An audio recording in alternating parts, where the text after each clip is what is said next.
Thanks for joining us on the program, everyone. And beyond the headlines today, we look at the push to increase pay for politicians and the APC's fiery response to PDP governors over claims of undemocratic conduct. I'm glad that this forum has come a few days after the by-elections conducted in about 12 states across the country. We witnessed an unprecedented brutality from the agent of the state through massive deployment of military, police, and other security operatives. This really scared our people, where they maximally scared, oppressed, and intimidated thousands of voters. It's unfortunate, but I want to make it clear here. You can coerce, you can intimidate, but the will of God will always prevail. Well, the All Progressives Congress has now fired back at PDP governors, dismissing their accusations of undemocratic conduct. In a strongly worded statement, the APC insists that its sweeping victories in recent by-elections showed Nigerians' confidence in President Tinubu's renewed hope agenda, and not, as the PDP alleges, electoral manipulation. But as both parties trade words, questions remain.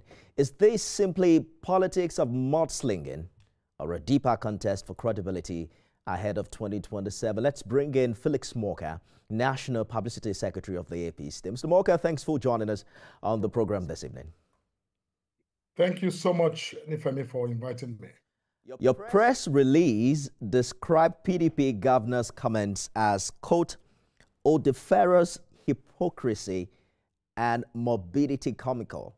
Why such harsh words? Was this a deliberate escalation, or does it reflect how seriously APC views PDP's criticisms now?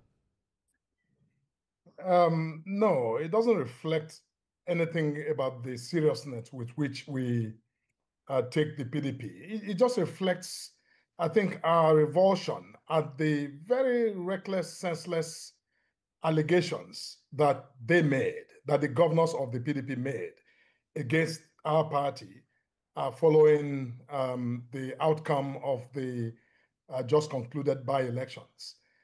Now, look, the elections were called, and the people who were eligible to vote in those districts went out to cast their votes. At the end of the day, our party won, and we won big. Now, what is wrong with that? Why is it okay for the PDP, especially the governors of the PDP?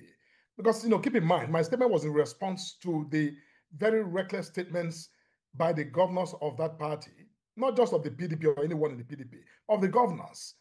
Governors these are people who are supposed to be responsible for the affairs of their states. So when they gather, you expect them to deliberate on serious matters and to issue communique that actually justifies the time they spend, the resources they spend meeting. But when they gather and come out to say the kind of things they said, why is it okay for them to applaud democracy where they won, like in Oyo, where they won that by-election, and then decry democracy everywhere else they lost?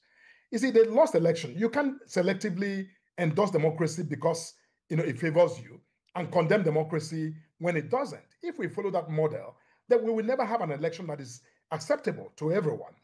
So the point we are making at the APC is that we won that, the majority of the seats in that election, and we're very delighted, and which is why we are very thankful to Nigerians for the trust and the confidence that they have, continued to repose in our party.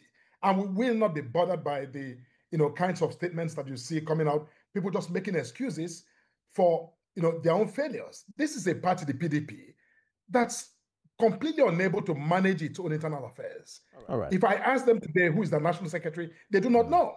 And then they point fingers at the APC for doing what we were established to do. And we have no apologies to make for our success. It is not that bad, because we have breaking news that the PDP's 102nd NEC meeting has just affirmed Ambassador Umar Damagum as the substantive PDP national chairman. They have a national convention coming up in a couple of weeks, and PDP is saying that it's not as bad as the ruling party likes to think it is. But what the PDP governors are saying, Mr. Morka, has to do with the conduct of this by-election. You have cited your party's strong performance in Zamfara, Adamawa, and Kano as proof of public confidence. But the critics argue incumbency advantage. They talked about the conduct of security agencies and even state resources often tilting the field in elections of this nature. How do you assure Nigerians that these were genuine endorsements and not power play? Look, in the states you just referenced, Adamawa, Zamfara, Kano, these are not APC-controlled states. As a matter of fact, the odds were stacked against us.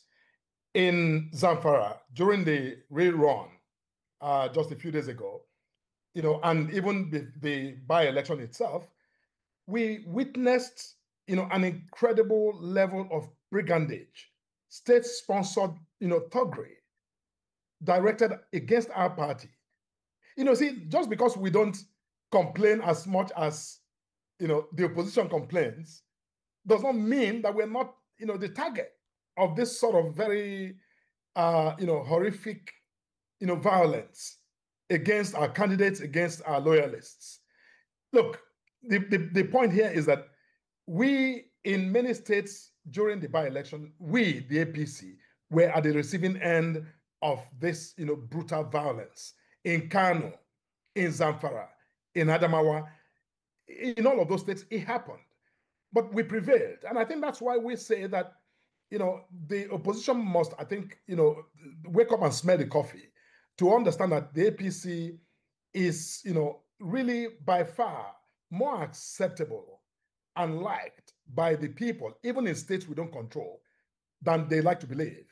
And, which is why when the governors speak as they did, of course, we have a duty to push back and push back very, vehemently, because there was no basis or justification for the allegations that they made against our party.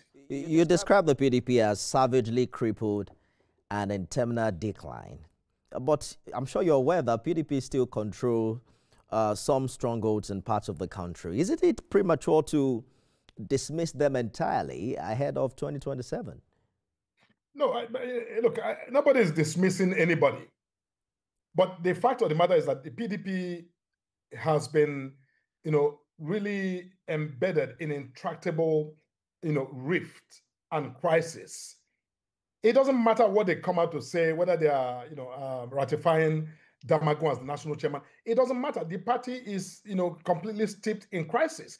And the point that I make is that a party that cannot govern itself, a party that has proved incapable of managing its own internal affairs, cannot convince anyone, not these smart Nigerians, that they can govern Africa's most populous country. That is just not, it doesn't sell, it makes no sense. So they should focus on fixing their internal problems, and then come out to the public to, try to engage. But to sit back and blame APC for everything that happens, I think that's just, making excuses and shooting breeze, quite frankly. Your party has been widely accused of failing to deliver on governance. Critics point to issues like rising inflation, unemployment, and insecurity in parts of the country, despite the renewed hope agenda. How does APC reconcile its claims of success with the lived realities many Nigerians face daily? Look, just because some idle, characters in the opposition choose to, say whatever they like, does not mean it's true. And I don't think they are selling. If they were selling, the by-election we just had will, deliver a totally different result. APC is not doing well on the economy. It says who? With what evidence? With the foreign reserve just hitting over $41 billion? Or Nigeria now exporting nearly 2 million barrels of, oil per day? I mean, numbers that were previously unthinkable. Or is it that the farmers who farm every day, in fact, are doing better today than they ever did? By what measure would anyone make that conclusion?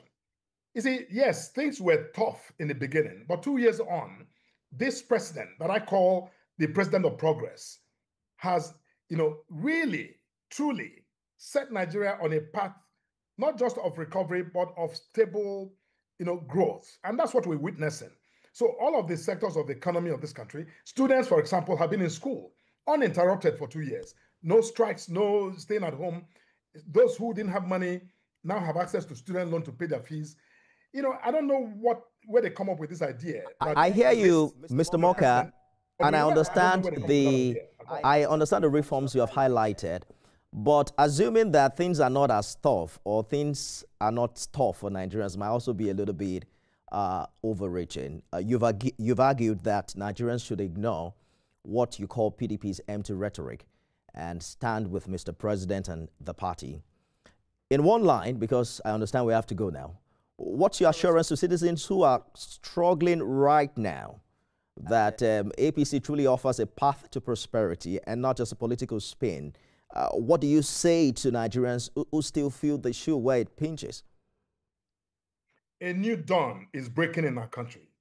It's breaking on all fronts. And I think that, sometimes people who live in parts of the country or parts of the world, see the sun before the others. Doesn't mean the sun is not going to rise to the level where all can see. The good news for everyone in this country is that our country right now has been set on a path of stable, sustainable growth. And the prosperity that comes, that it brings, will get to everyone.